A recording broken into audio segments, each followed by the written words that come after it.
समझ नहीं आ रहा अपने सैलरी इंक्रीमेंट का क्या करूं। बेटा इतना क्या सोच रहा है? अपने म्यूचुअल फंड्स के एसआईपी का टॉप अप करा ले। This is the right time. क्या समझ में नहीं आया? बेटा इतना क्या सोच रहा है? अपने म्यूचुअल फंड्स का एसआईपी टॉपअप करा ले। This is the right time. अब समझा।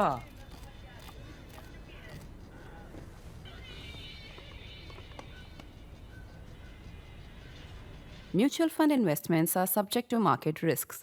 Read all scheme-related documents carefully. The Caucasus is flashing red again. Chances are you may have already read or seen a great deal about Armenia Azerbaijan war in 2020 and then in 2024. But this time around, tensions are rising fast, not between those Caucasian neighbours. In fact, it's so serious that it could reshape the entire balance of power across Eurasia. At the heart of the current storm is Azerbaijan, a nation that has openly rebelled against Moscow's authority. A dramatic shift in the region, long considered part of Russia's sphere of influence. The breaking point came after 2 Azerbaijani citizens recently died under suspicious circumstances while in Russian custody, reportedly tortured. But the roots of this particular rupture between Azerbaijan and Russia runs much deeper. So let's understand what led to this breakdown. The current standoff dates back to November 2024 when Russian forces mistakenly shot down an Azerbaijani passenger plane, killing dozens. Moscow never really issued a clear apology, prompting widespread outrage in Baku, and understandably so.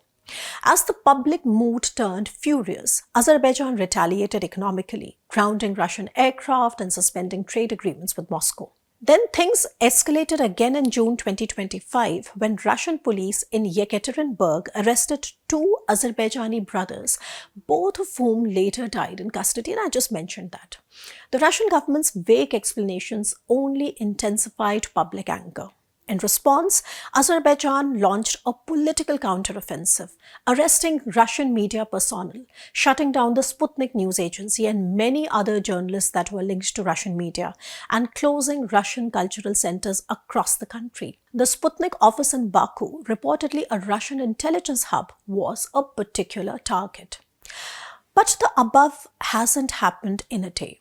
There have been slow strategic shifts leading from Russian dependence to new alliances for Azerbaijan. So the crisis is happening at a time when in the past few years, Azerbaijan has built strong security and strategic ties with Israel, with Turkey, as well as the United States, an alignment that deeply challenges the influence of both Russia on the one hand and Iran on the other hand in the region.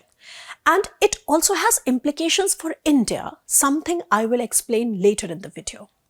So, backed by these new partnerships, Azerbaijan is becoming a regional power in its own right, leveraging its energy exports, geographic location, and military modernization to reshape the dynamics of the Caucasus.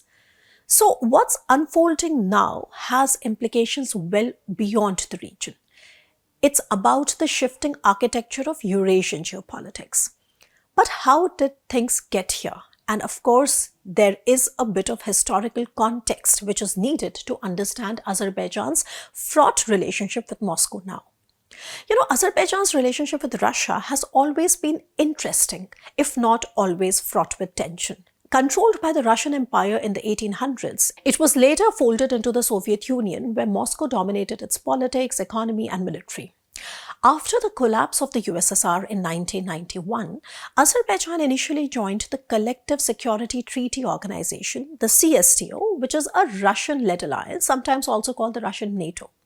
But by 1999, actually Baku withdrew, citing Moscow's inaction during regional conflicts like Nagorno-Karabakh, the first war of Nagorno-Karabakh, and those in Abkhazia and South Ossetia, and this is in regard to Georgia. By contrast, Armenia, Azerbaijan's smaller but bitter rival, remained in the CSTO, thinking of securing Russian arms and political support, especially on Nagorno-Karabakh. Yet, even this alliance has weakened over time, especially after Moscow has failed to assist Armenia in successive wars against Azerbaijan, failed to give any collective security guarantees to Armenia, and kept supplying both sides with weapons to keep the balance of power in its favor. So at this juncture, let's understand a little bit about Nagorno-Karabakh, which is the wound that defines the region. The Nagorno-Karabakh conflict between Azerbaijan and Armenia has been the region's most volatile flashpoint. In the 90s, Russia played both sides, selling weapons to Baku and Yerevan while asserting itself as a neutral player. Now, under Heydar Aliyev, Azerbaijan's first post-independence president, Baku maintained relations with both Russia and the West. In fact, it was closer to Russia at first, but slowly it started to diversify to the West. The West, for its part, was drawn by Azerbaijan's energy riches, for example, oil and gas reserves, that made Baku a crucial player in Europe's energy diversification strategy today. Now, in the early 2000s, Azerbaijan even allowed Russia to operate a radar station in Kabala. And as recently as 2022, both countries signed a declaration on allied interaction, which kind of signals strategic cooperation. But that's just the surface. Beneath that surface, Azerbaijan has been changing and playing all sides as well. So, how to best understand this shift? Azerbaijan began to diversify its military and strategic partnerships, most notably with Turkey, a NATO member that supplied advanced drones during the 2020 war with Armenia, and Israel, which provided drones, heavy weaponry, and now also is up to intelligence sharing arrangements with Baku. Now, in India, while we keep talking about Turkey support to Azerbaijan, we don't really talk much about Israel's military support to Azerbaijan. And this has a reason, and I'll come to that later. Now, this pivot meant that Azerbaijan could be less reliant on Moscow and far more assertive in pursuing its own regional goals. Then, the 2020 and 2023 wars became a turning point. In 2020, Azerbaijan regained some territory in Nagorno-Karabakh using mainly Turkish and Israeli drones and other equipment, but not so much of Russian equipment.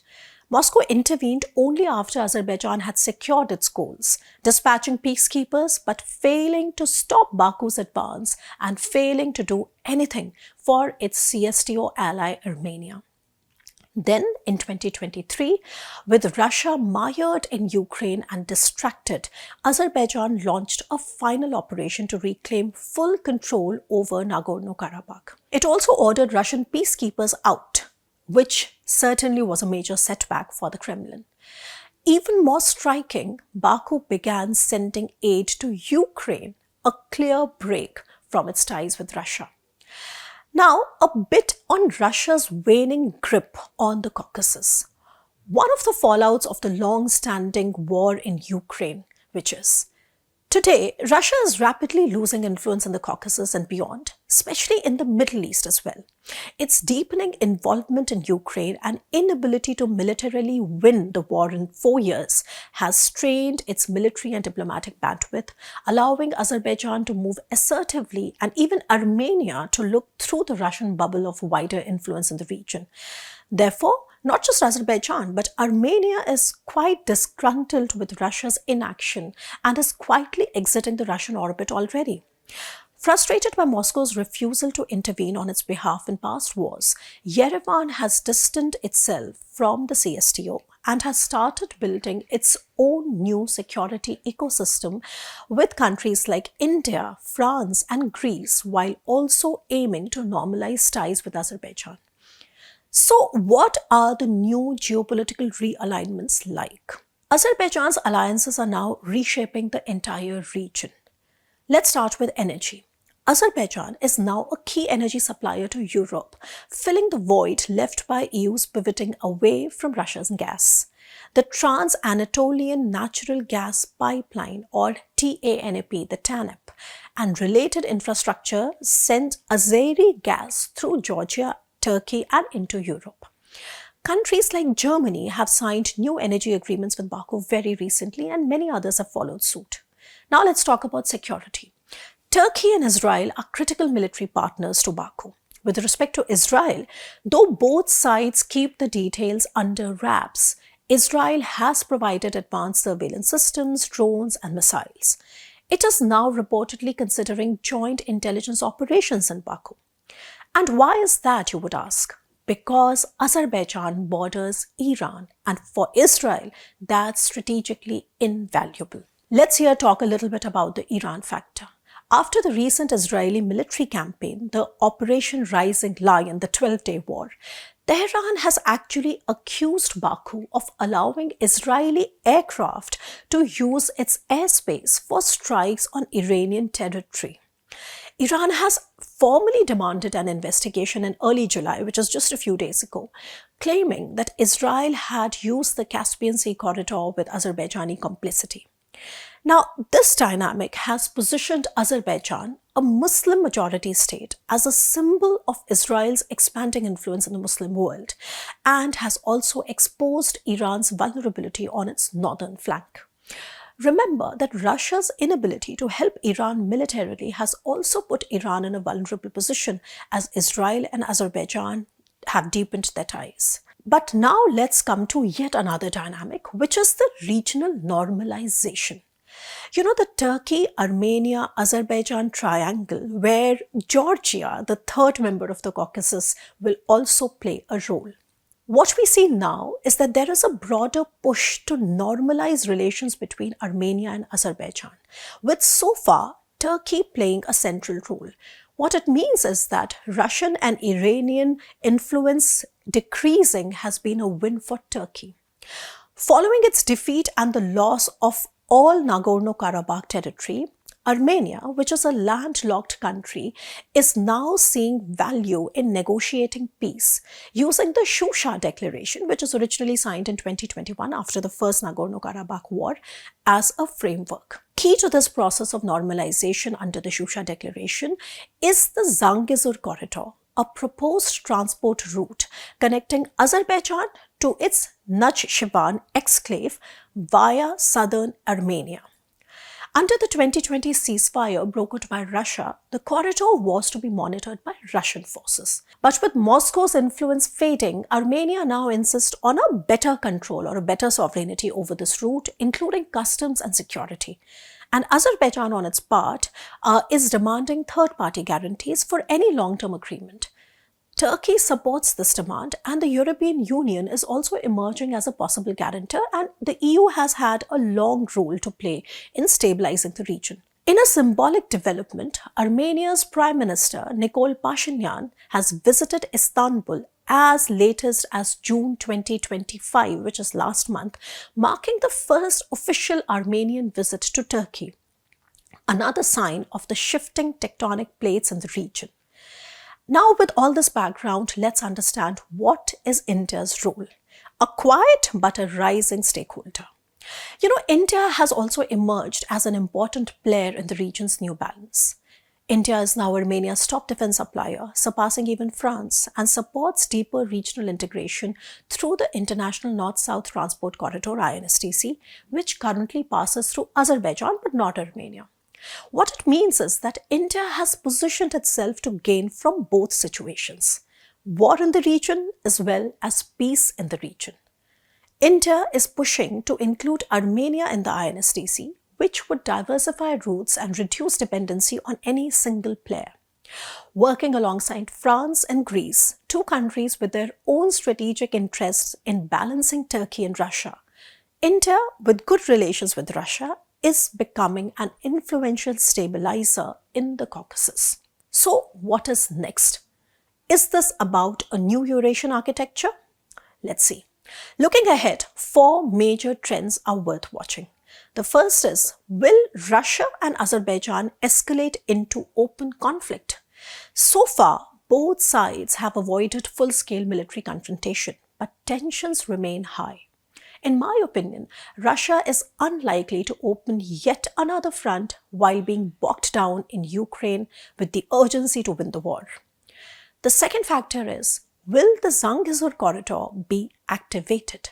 If so, it would symbolize a new era of regional cooperation, anchored by Turkey, backed by the West, and mediated by the EU, where India also has stakes. Third factor is, will the Caucasus become a new arena of US influence? With declining Russian leverage, Washington may see this as an opportunity to broker peace, possibly even yielding a diplomatic victory for Trump's Nobel Prize aspirations. Who knows? And the fourth factor is, how will Iran respond to Israeli-Azerbaijani cooperation? Any further allegations of Israeli use of Azerbaijani territory could spark a broader regional crisis. So to conclude, it is clear that the Eurasian chessboard is shifting. The Caucasus is no longer Russia's uncontested backyard. Azerbaijan's rise, backed by Turkey, Israel and the US, and flanked by growing European energy partnerships, signals a new geopolitical and a geoeconomic order. The implications are going to be profound, not just for Russia and Iran, but for the Middle East, for Europe, as well as for India. So as a new balance of power emerges, India, Turkey, Israel, the EU, and the US all have stakes in ensuring that the region remains stable but strategically plural. The days of Russian dominance seem to be fading, and what rises in its place will shape the future of Eurasia. Stay tuned, this story is far from over.